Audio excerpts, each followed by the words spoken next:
Assalamualaikum warahmatullahi wabarakatuh. Apa kabar? Semoga Anda selalu dalam keadaan sehat dan penuh berkah. Hari ini, dunia Islam akan berbagi kisah inspiratif tentang Khilafah Utsmaniyah, pilar terakhir kejayaan Islam global. Masa kejayaan Islam di Turki secara historis merujuk pada era gemilang Kesultanan Utsmaniyah, Ottoman Empire, yang berlangsung dari akhir abad ke-13 hingga awal abad ke-20. Dimulai dari sebuah wilayah kecil di Anatolia, kesultanan ini berkembang menjadi salah satu kekaisaran Islam paling berpengaruh dalam sejarah. Di bawah kepemimpinan Osman Premier dan para penerusnya, terutama Sultan Mehmed II dan Sultan Sulaiman Al-Qanuni, Utsmaniyah menjelma menjadi kekuatan global yang menghubungkan tiga benua, Asia, Afrika, dan Eropa. Salah satu tonggak utama dalam masa kejayaan ini adalah penaklukan Konstantinopel pada tahun 1453 oleh Sultan Mehmed II yang dikenal sebagai Al-Fatih, Sang Penakluk. Kota yang sebelumnya menjadi pusat kekaisaran Bizantium ini diubah namanya menjadi Istanbul dan kemudian dijadikan sebagai ibu kota Kesultanan Utsmaniyah.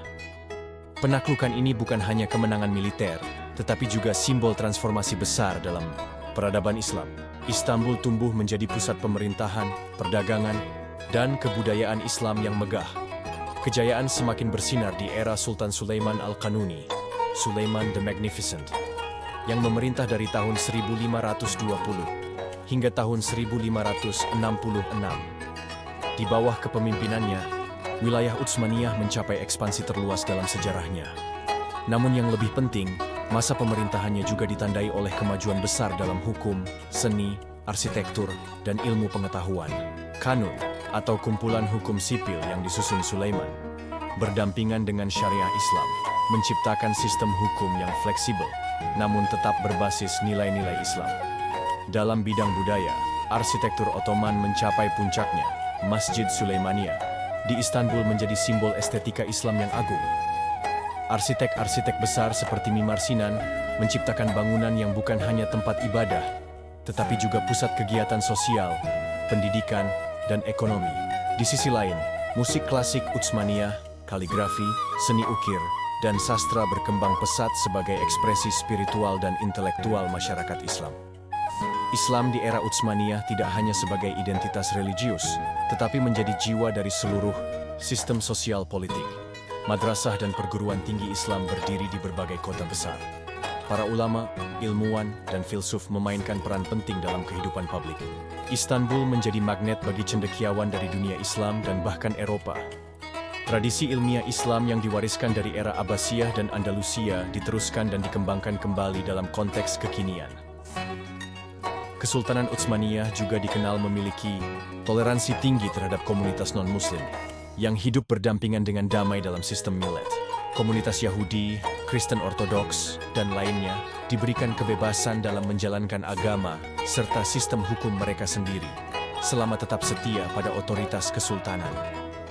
Hal ini menunjukkan bagaimana Islam di Turki saat itu tidak hanya kuat secara politik, tetapi juga inklusif dan adil secara sosial. Namun, memasuki abad ke-18 dan ke-19, kekuasaan Utsmaniyah mulai mengalami kemunduran. Tekanan dari kolonialisme Eropa, kemajuan teknologi Barat, serta konflik internal melemahkan fondasi kekuasaan. Meskipun berbagai reformasi dilakukan, termasuk tanzimat dan pembaruan administrasi, kesultanan tidak mampu mengejar laju perubahan zaman. Hingga akhirnya setelah Perang Dunia Pertama, Kesultanan Utsmaniyah runtuh dan kekhalifahan dihapus secara resmi oleh Mustafa Kemal Atatürk pada tahun 1924. Yang mengubah Turki menjadi republik sekuler, modern. Meski kekhalifahan sudah tiada, jejak kejayaan Islam di Turki tetap membekas kuat. Masjid-masjid bersejarah, karya ilmiah, dan sistem sosial yang pernah diterapkan menjadi warisan peradaban yang terus dipelajari dan dihargai hingga kini. Masa kejayaan ini menjadi bukti bahwa Islam pernah memimpin sebuah kekuatan besar dunia dengan prinsip keadilan, ilmu, dan kebudayaan.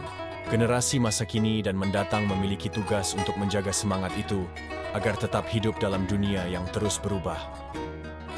Salurkan wakaf Anda di sini. Bank BRI 0669010013980. 7. Atas nama Yayasan Wakaf Khairazadina, salurkan wakaf pakaian bekas Anda untuk korban bencana melalui kami. Kami siap mencuci dan merapikan sebelum disalurkan.